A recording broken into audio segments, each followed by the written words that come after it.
Welcome, honored viewers. Today we explore a night of terror, where a mighty king faced sheer divine wrath. For ages, the pharaohs ruled as mighty living gods, demanding strict obedience from all mortal men. But deep within the muddy slums of Goshen, broken Hebrew slaves whispered a dark, ancient prophecy. A terrifying 10th plague was about to strike the empire, bringing absolute death to all unmarked doors. Only the blood of a pure lamb could save them from this midnight ruin. Are you ready to witness it? The sun sets over the Grand Pyramids, casting shadows across the vast golden Egyptian empire.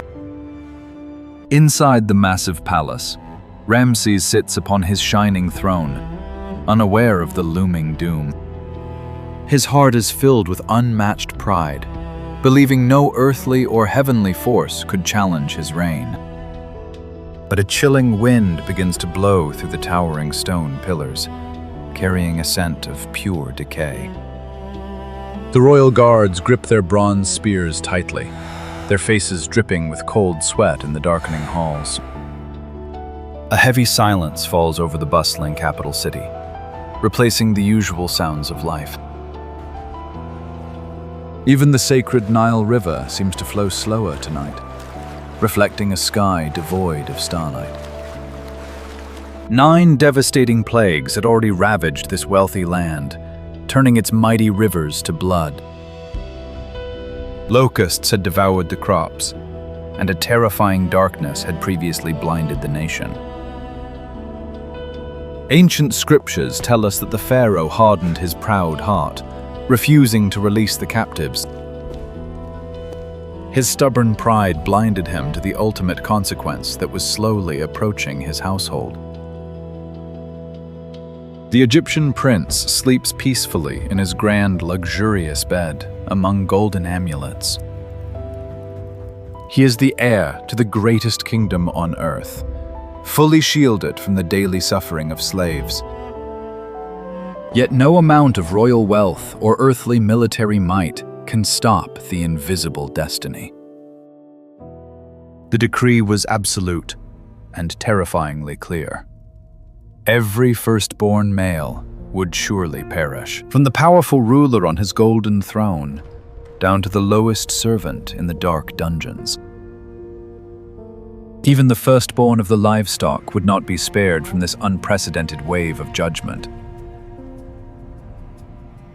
The high priests of Egypt desperately offer sacred prayers to Anubis for urgent protection. Protect us from the shadows. They burn thick incense before towering stone statues, but their ancient gods remain completely silent. A supernatural dread begins to paralyze the palace servants, huddling in the dark corners.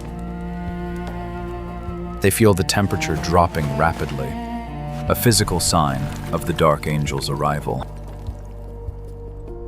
Ramses paces the marble floors with a heavy, troubled mind, trying to project strength to his generals. But deep behind his painted eyes, a flicker of genuine terror begins to take hold of his soul.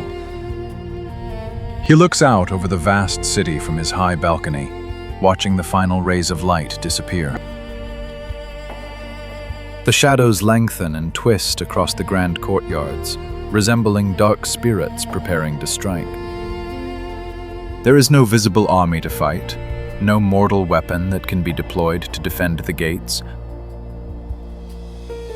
The empire is defenseless against a mighty spiritual force, defying human understanding. As the sky turns pitch black, our narrative focus shifts away from the palace to the slums of Goshen. Here, in the cramped and suffocating alleyways, the atmosphere is thick with intense, nervous tension. The Hebrew slaves suffered 400 brutal years of forced labor beneath the blistering desert sun. Their bodies are broken, their backs heavily scarred by the relentless whips of cruel taskmasters. Now, they face a different psychological torture as the midnight deadline rapidly approaches. They are not the primary target of divine wrath, but they are not automatically safe from plague. Salvation demands total obedience to a specific ritual taught by their holy prophet. Every family must perform a sacrifice, or else they too will lose their beloved children. Frightened dogs bark aggressively at unseen forces in the dark streets, adding to the rising panic. The wind howls violently through the narrow gaps between the mud brick walls, sounding like a dying gasp. Inside a dimly lit hut, an Israelite father crouches low, his face dripping with nervous sweat. He holds a small bronze knife with trembling, rough hands, mentally preparing for the difficult task ahead. Beside him stands a perfect, unblemished male lamb, unaware of its impending sacrificial role. The family huddles in the dark corner of the room, their eyes open wide with sheer, absolute fear. Mothers pull their eldest sons close to their chests, praying silently that the crimson blood will protect them. The strict instructions require them to stay inside, forbidden from stepping out until the morning sun. It is a profound psychological test, forcing them to trust in an invisible, mighty force. Faced with an impossible choice, would you blindly trust a fearful prophecy to save your own family? The entire community of slaves operates in a hushed urgency as the twilight quickly fades. No one dares to speak loudly, terrified that their voices might attract the attention of the shadow. Tonight. Moses stands tall in the center of the muddy street, leaning heavily on his thick wooden shepherd's staff.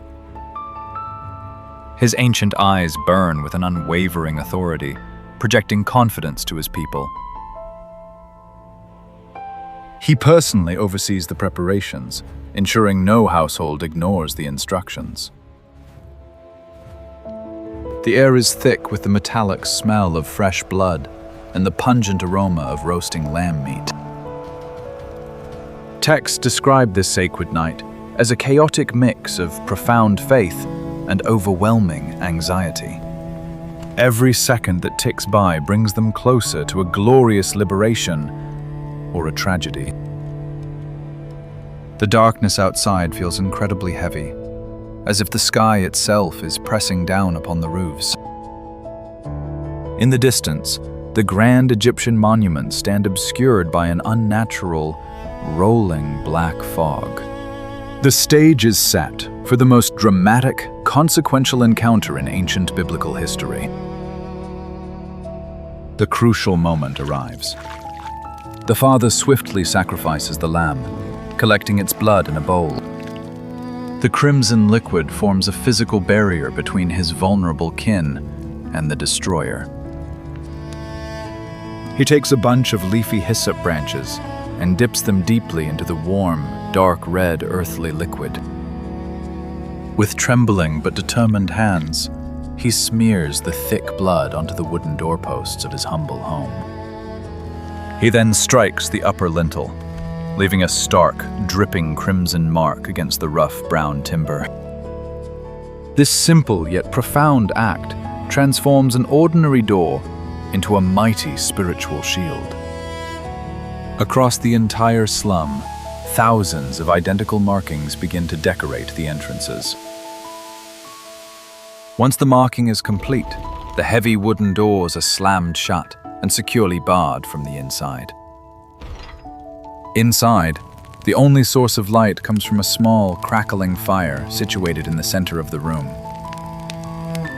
The family gathers around the flames, hurriedly eating the roasted lamb as strictly commanded.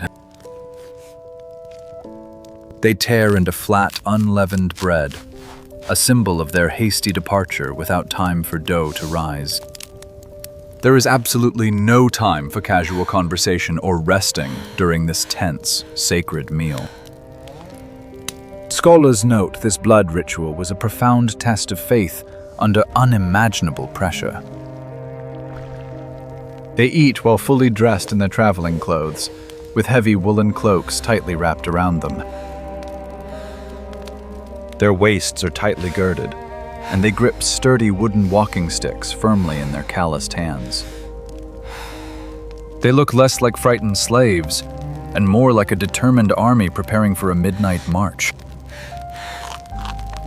Every sudden noise from outside causes them to flinch, their eyes constantly darting toward the sealed door. The youngest children ask nervous questions, but their mothers shush them with gentle, trembling embraces. Outside, the streets of Goshen are entirely deserted, devoid of any normal human life. The dripping blood on the doorframes glistens menacingly under the unnatural, cloudy sky. It is a scene of profound, eerie stillness, a sharp contrast to the violence about to erupt. Moses stands alone in his dwelling, his head bowed in deep prayer, waiting for the devastating strike. He knows the cost of freedom is incredibly high, requiring a traumatic toll on the oppressors. The invisible boundary between life and death has been drawn with blood upon the humble doorways. Those who believed and acted upon the prophecy are secured within their designated safe zones. Those who ignored the warning, primarily the proud Egyptians, remain exposed to the coming storm. The tension reaches an absolute breaking point as the final minutes to midnight slowly tick away. A strange, suffocating pressure builds in the atmosphere, signaling the arrival of the destroyer. Then, exactly at the stroke of midnight, an invisible and terrifying force sweeps across the land. It does not march with loud drums or shining swords, but moves with the silent, deadly precision of a shadow. The entity glides through the affluent Egyptian neighborhoods, bypassing nothing and sparing no one. Where there is no crimson mark upon the door, the silent messenger of death simply enters unhindered. Suddenly, a blood-curdling scream shatters the heavy silence, erupting from a wealthy merchant's house. It is quickly followed by another scream, and then another, forming a chorus of pure agony. The wailing spreads like a massive wildfire, echoing through the grand stone avenues of the capital city. Mothers clutch the lifeless bodies of their eldest sons, their desperate cries piercing the darkened heavens. Even the heavy doors of the royal palace are violently thrown open in sheer, absolute panic. The unstoppable plague has successfully breached the most heavily guarded fortress in the ancient world. Ramses, the mighty living god, rushes frantically toward the private chambers of his royal heir. The great Pharaoh falls to his knees upon finding the pale, lifeless body of his precious, beloved heir.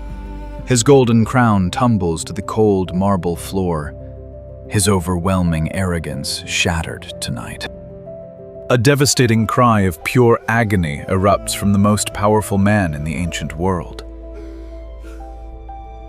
Meanwhile in Goshen, the terrifying angel of death sees the crimson blood and simply passes over.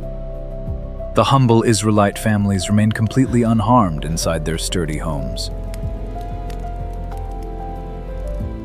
Through the pitch-black night, a broken and defeated Pharaoh urgently summons the Hebrew prophet. With tears streaming down his face, Ramses violently points toward the desert and screams, "Leave us, now!" He begs them to take their flocks and families far away, desperately fearing total destruction. The Egyptian citizens, paralyzed by profound grief, eagerly surrender their golden treasures.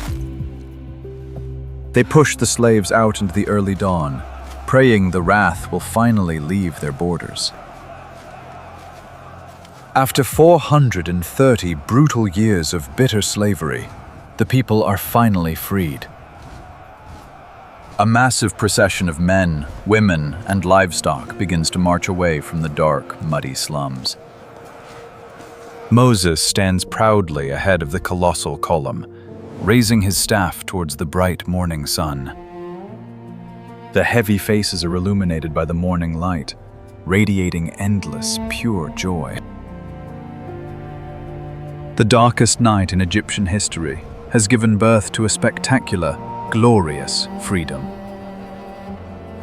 They march bravely toward the unforgiving desert, carrying the heavy burden of liberty. The bloody cost of this great exodus will be eternally remembered by all of mankind. The Passover shattered an invincible empire and birthed a free nation. Kings bow to destiny. Was this plague a necessary act of divine justice, or a ruthless display of mighty power? If you enjoyed this epic historical journey, please like this video, share, and subscribe for more.